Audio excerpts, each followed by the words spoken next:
ओम नमो भगवते वासुदेवाय। आप सभी का हमारे YouTube चैनल पर हार्दिक स्वागत है। आज सुने पुरुषोत्तम मास महात्म्य 7वें अध्याय की कथा। सूत जी बोले, हे तपोधन, आप लोगों ने जो प्रश्न किया है वही प्रश्न नारद ने नारायण से किया था। सो नारायण ने जो उत्तर दिया वही मैं आप लोगों से कहता हूँ। नारद जी बोले, विष्णु ने अधिमास का अपार दुख निवेदन करके जब मौन धारण किया तब हे बद्रीपते पुरुषोत्तम ने क्या किया, सो इस समय आप हमसे कहिए। श्री नारायण बोले, हे वत्स, गोलोकनाथ श्री कृष्ण ने विष्णु के प्रति जो कहा वह अत्यंत गुप्त है, परंतु भक्त, आस्तिक, सेवक, दंभ रहित अधिकारी पुरुष को कहना चाहिए। अतः मैं सब कहता हूँ, सुनो। ये आख्यान सत्कीर्ति, पुण्य, यश, सुपुत्र का दाता, राजा को बस में करने वाला है और दरिद्रता को नाश करने वाला एवं बड़े पुण्यों से सुनने को मिलता है। जिस प्रकार इसको सुने उसी प्रकार अनन्य भक्ति से सुने हुए कर्मों को करना भी चाहिए। श्री पुरुषोत्तम बोले, हे विष्णु, आपने बड़ा अच्छा किया जो मलमास को लेकर यहाँ आए, इससे आप लोक में कीर्ति पावेंगे। आपने जिसका उद्धार स्वीकार किया उसको हमने ही स्वीकार किया, ऐसा समझें। अतः इसको हम अपने समान सर्वोपरि करेंगे। गुणों से, कीर्ति के अनुभव से, खटैश्वर्य से, पराक्रम से, भक्तों को वर देने से और भी जो मेरे गुण हैं उनसे मैं पुरुषोत्तम जैसे लोक में प्रसिद्ध हूँ। वैसे ही ये मलमास भी लोकों में पुरुषोत्तम करके प्रसिद्ध होगा। मेरे में जितने गुण हैं वे सब आज से मैंने इसे दे दिए। पुरुषोत्तम जो मेरा नाम लोक तथा वेद में प्रसिद्ध है वह भी आपकी प्रसन्नता का अर्थ आज मैंने इसे दे दिया। हे मधुसूदन, आज से मैं इस अधिमास का स्वामी भी हुआ। इसके पुरुषोत्तम इस नाम से सब जगत पवित्र होगा। मेरी समानता पाकर ये अधिमास सब मासों का राजा होगा। ये अधिमास जगत पूज्य एवं जगत से वंदना करवाने के योग्य होगा। इसकी पूजा और व्रत जो करेंगे उनके दुख और दारिद्र्य का नाश होगा। चैत्र आदि सब मास सकाम हैं, इसको हमने निष्काम किया है।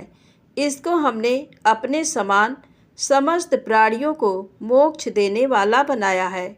जो प्राणी सकाम अथवा निष्काम होकर अधिमास का पूजन करेगा वह अपने सब कर्मों को भस्म कर निश्चय मुझको प्राप्त होगा।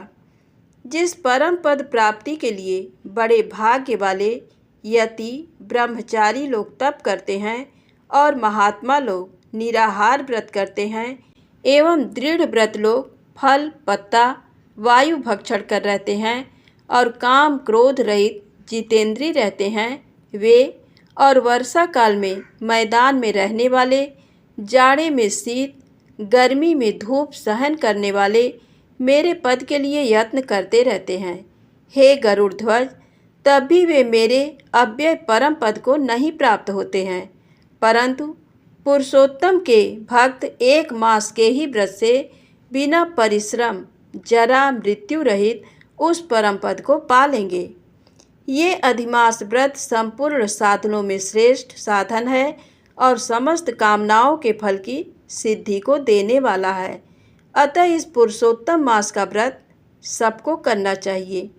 हल से खेत में बोए हुए बीज जैसे करोड़ों गुना बढ़ते हैं, तैसे ही मेरे पुरुषोत्तम मास में किया हुआ पुण्य करोड़ों गुना अधिक होता है।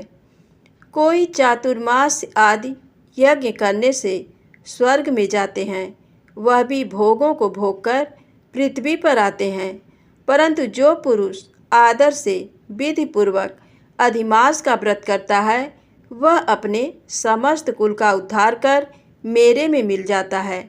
इसमें संशय नहीं है। मुझे प्राप्त होकर प्राणी पुनः जन्म, मृत्यु, भय से युक्त एवं आदि व्याधि और जरा से ग्रस्त संसार में फिर नहीं आता, जहाँ जाकर फिर पतन नहीं होता, सो मेरा परम धाम है। ऐसा जो वेदों का वचन है वह सत्य है, असत्य कैसे हो सकता है। ये अधिमास और इसका स्वामी मैं ही हूँ, और पुरुषोत्तम ये जो मेरा नाम है सो भी मैंने इसे दे दिया है। अतः इसके भक्तों की मुझे दिन रात चिंता बनी रहती है। उसके भक्तों की मनः कामनाओं को मुझे ही पूर्ण करना पड़ता है। कभी कभी मेरे भक्तों का अपराध भी गणना में आ जाता है, परंतु पुरुषोत्तम मास के भक्तों का अपराध मैं कभी नहीं गिनता। हे विष्णु, मेरी आराधना से मेरे भक्तों की आराधना करना मुझे प्रिय है। मेरे भक्तों की कामना पूर्ण करने में मुझे कभी देर भी हो जाती है, किंतु मेरे मास के जो भक्त हैं उनकी कामना पूर्ण करने में मुझे कभी भी विलंब नहीं होता है। मेरे मास के जो भक्त हैं वे मेरे अत्यंत प्रिय हैं। जो मनुष्य इस अधिमास में जप दान नहीं करते वे महामूर्ख हैं, और जो पुण्य कर्म रहित प्राणी स्नान भी नहीं करते एवं देवता तीर्थ द्विजों से द्वेष करते हैं वे दुष्ट अभागी और दूसरे के भाग्य से जीवन चलने वाले होते हैं। जिस प्रकार खरगोश के सींग कदापि नहीं होते, वैसे ही अधिमास में स्नान आदि न करने वालों को स्वप्न में भी सुख प्राप्त नहीं होता है। जो मूर्ख मेरे प्रिय मलमास का निरादर करते हैं और मलमास में धर्माचरण नहीं करते वे सर्वदा नरकगामी होते हैं। प्रति तीसरे वर्ष पुरुषोत्तम मास प्राप्त होने पर जो प्राणी धर्म नहीं करते वे कुंभी पाक नरक में गिरते हैं और इस लोक में दुख रूप अग्नि में बैठे स्त्री पुत्र पौत्र आदिकों से उत्पन्न बड़े भारी दुखों को भोगते हैं। जिन प्राणियों को ये मेरा पुण्यतम पुरुषोत्तम मास अज्ञान से व्यतीत हो जाए वे प्राणी कैसे सुखों को भोग सकते हैं। जो भाग्यशालिनी स्त्रियां सौभाग्य और पुत्र सुख चाहने की इच्छा से अधिमास में स्नान दान पूजन आदि करती हैं उन्हें सौभाग्य संपूर्ण संपत्ति और पुत्र आदि ये अधिमास देता है। जिनका ये मेरे नाम वाला पुरुषोत्तम मास दान आदि से रहित बीत जाता है उनके अनुकूल मैं नहीं रहता और न उन्हें पति सुख प्राप्त होता है। भाई पुत्र धनों का सुख तो उन्हें स्वप्न में भी दुर्लभ है। अतः विशेष करके सब प्राणियों को अधिमास में स्नान पूजा जप आदि और विशेष करके शक्ति के अनुसार दान अवश्य कर्तव्य है। जो मनुष्य इस पुरुषोत्तम मास में भक्तिपूर्वक मेरा पूजन करते हैं वे धन पुत्र और अनेक सुखों को भोग कर पुनः गोलोक के वासी होते हैं। मेरी आज्ञा से सब जन मेरे अधिमास का पूजन करेंगे। मैंने सब मासों में उत्तम मास इसे बनाया है, इसलिए अधिमास की चिंता त्याग कर हे रमापते आप इस अतुलनीय पुरुषोत्तम मास को साथ लेकर अपने बैकुंठ में जाओ।